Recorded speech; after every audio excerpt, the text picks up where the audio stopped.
జమ్మూ కాశ్మీర్లోని పహల్గామ్ గ్రామంలో జరిగినటువంటి ఉగ్ర దాడిలో మారణకాండలో 26 మంది చనిపోయినట్టుగా మనందరికీ తెలిసిందే. అందులో 25 మంది హిందువులే అవడము, అలాగే మతం పేరిట అంటే ఆ ఉగ్ర దాడి చేసినటువంటి ఉగ్రవాదులు ఎవరైతే ఉన్నారో వారు పర్యాటకులాగా వచ్చినటువంటి మగవారిని వారి దగ్గరికి వెళ్లి మీ పేరేంటి, మీ మతం ఏంటి అని చెప్పని కనుక్కొని మరి వారు ఏ మతస్థులు అని చెప్పని తెలుసుకోవడం కోసం అని చెప్పని వారి ప్యాంటు కూడా విప్పదీసి మరి చూసి కాల్చి చంపినటువంటి ఘటన యావత్ భారతదేశాన్ని కాదు ప్రపంచాన్ని కూడా దిగ్భ్రాంతికి గురి చేసింది. ఒక పక్క ప్రపంచ దేశాలన్నీ కూడా ఈ సంఘటన పైన స్పందిస్తూ దీన్ని ఖండిస్తూ బాధిత కుటుంబాలకి సానుభూతిని వ్యక్తపరుస్తూ ఉంటే, కాంగ్రెస్ మటుకు తన సంకుచిత స్వభావాన్ని అలాగే కుట్రన్ని కుతంత్రాలని ఈ సంఘటనను ఆధారంగా చేసుకుని మత రాజకీయాలకి తెరచేయాలని చెప్పని అనేక పన్నాగాలు పన్నుతూ ఇటు భారత ప్రధాని నరేంద్ర మోదీ గారి పైన అలాగే జాతీయ భద్రతా దళాల పైన విపరీతమైనటువంటి నిందలు వేయడాన్ని తీవ్రంగా ఖండిస్తూ ఉన్నాము. ఎందుకంటే గడిచిన 10 సంవత్సరాల్లో మనందరికీ తెలిసిందే, భారతదేశం లోపల ఎక్కడా కూడా ఒక్క ఉగ్రదాడి కూడా జరగలేదు.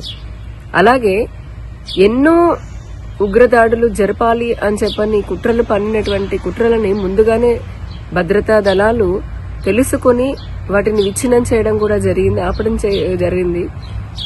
నరేంద్ర మోదీ గారు దేశ ప్రజల ప్రాణాల కోసం, ఈ దేశ అభివృద్ధి కోసం అహర్నిశలు కూడా 365 రోజులు 24/7 అన్నట్టుగా ఆయన కష్టపడుతున్నారు. మన జాతీయ భద్రతా బలగాల గురించి అలాగే మన దేశం ప్రజల రక్షణ కోసం అని చెప్పని ఖర్చు పెడుతున్నటువంటి నిధుల గురించి కానీ, తీసుకుంటున్నటువంటి సంస్కరణల గురించి కానీ ప్రపంచ దేశాలన్నీ కూడా కొనియాడుతూ ఉన్నాయి. షర్మిల ఆంధ్రప్రదేశ్ రాష్ట్ర కాంగ్రెస్ అధ్యక్షురాలు దిగజారుడు మాటలు మాట్లాడుతోంది జాతీయ భద్రతా బలగాల విషయంలో, నరేంద్ర మోదీ గారి విషయంలో. ఏమ్మా అసలు నీకు కొంచెమైనా సిగ్గుందా? నిజంగానే ఏమాత్రము నైతికత లేకుండా ఈ విధంగా మాట్లాడడం అనేది ప్రజలు అసహించుకుంటున్నారు. ఎందుకంటే 10 సంవత్సరాల్లో ఎటువంటి దాడులు జరగలేదు అని దేశ ప్రజలందరికీ తెలుసు. అలాగే కాంగ్రెస్ పాలించినటువంటి దాదాపు 65 సంవత్సరాల పాలనలో వందలాది ఉగ్రదాడులు జరిగాయి.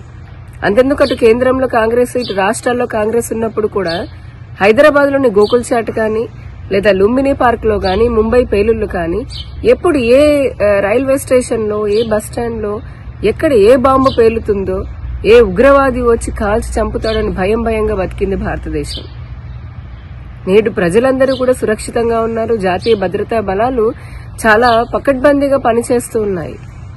ఇటువంటి సందర్భంలో మతం పేరిట ఈ జరిగినటువంటి ఊచకోతలో బాధిత కుటుంబాలు అయితే హిందూ కుటుంబాలు ఉన్నాయో వారికి అండగా నిలవాల్సినటువంటి కాంగ్రెస్ లేదా షర్మిల వారికి అండగా నిలబడకుండా ఉగ్రవాదులకి వారి చర్యలకి మద్దతునిస్తున్నట్టుగా ఆవిడ చేస్తున్నటువంటి మాటలు, మాట్లాడుతున్నటువంటి మాటలు నిజంగా సమాజం ఏమాత్రం హర్షించదు.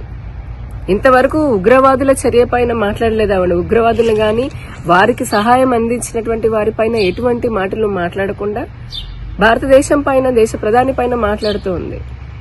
దీన్ని బట్టే అర్థమవుతుంది షర్మిలకి ఉన్నటువంటి రాజకీయ అపరిపక్వత లేదా ఆవిడకున్నటువంటి మత సంతుష్టీకరణ భావజాలాన్ని మన అందరికీ అర్థమవుతుంది. ఇదే కాంగ్రెస్ కాదా మతం పేరిట దేశాన్ని విచ్ఛిన్నం చేసి లక్షలాది మంది హిందువుల ఊచకోతకి కారణమైంది? ఇదే కాంగ్రెస్ కాదా ఎన్నో హిందూ వ్యతిరేక చట్టాలని తీసుకుని రావడము, అలాగే సంతుష్టీకరణ, మైనార్టీ సంతుష్టీకరణ కోసము వక్ఫ్ చట్టంతో సహా అనేకమైనటువంటి చట్టాలని చేసి సంతుష్టీకరణ చేస్తోంది ఎవరు? ఆ రోజు మత రాజకీయం చేసింది ఎవరు? ఈ రోజు కూడా మత రాజకీయాలు చేస్తోంది కాంగ్రెస్ కాదా?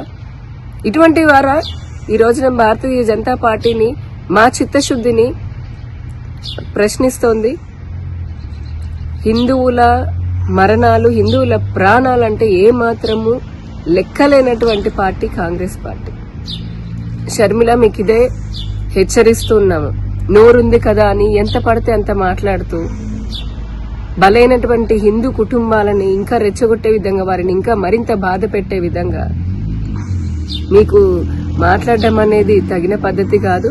ఇప్పటికే మీ కాంగ్రెస్ నాయకులు ఎవరైతే ఉన్నారో అటు తెలంగాణ గాని ఇతర రాష్ట్రాల్లో ఉన్నటువంటి వాళ్ళు ఐ లవ్ పాకిస్తాన్, పాకిస్తాన్ పైన మా ప్రేమ ఉంది అని చెప్పని విరగబడి పాకిస్తాన్ పైన ప్రేమను చూపిస్తూ ఉన్నారు. మీకంతే మనుషులు భారతదేశంలో ఉన్నటువంటి ప్రజలని చంపడము లేదా ముఖ్యంగా హిందువులని మతం పేరిట చంపడము అనేది మీకు అంత ఆనందాన్ని ఇస్తుందా? ఎందుకంటే ఇప్పటికే కాంగ్రెస్ పార్టీ ఈ దేశాన్ని విచ్ఛిన్నం చేయాలనుకున్నటువంటి విచ్ఛిన్నకర శక్తులతో ఎప్పుడూ స్నేహం చేస్తూనే ఉంది.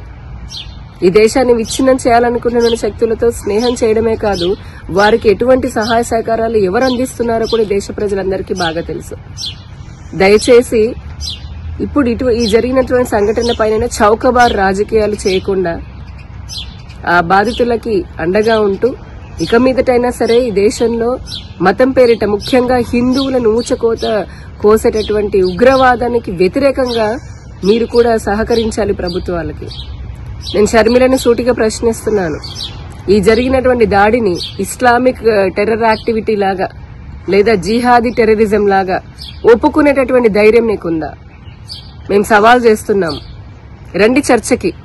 మీ కాంగ్రెస్ పాలనలో ఉగ్రదాడులు ఎక్కువ జరిగాయా లేదా మా భారతీయ జనతా పార్టీ హయాంలో ప్రజలని ఏ విధంగా మేము కాపాడాము అనేది తేల్చుకుందాం రండి. ఇలానే పిచ్చి పిచ్చి మాటలు మాట్లాడుతూ ఉంటే గనక ఇప్పటికే హిందువులు మీకు పెద్ద ఎత్తున బుద్ధి చెప్తున్నారు. ఈసారి మరింతగా వారు పడినటువంటి బాధకి మీకు ఇంకా ఏ విధంగా బుద్ధి చెప్తారో మరి అటువంటి స్థితి మీరు తెచ్చుకోవద్దు అని చెప్పని కూడా హెచ్చరిస్తూ ఉన్నాను.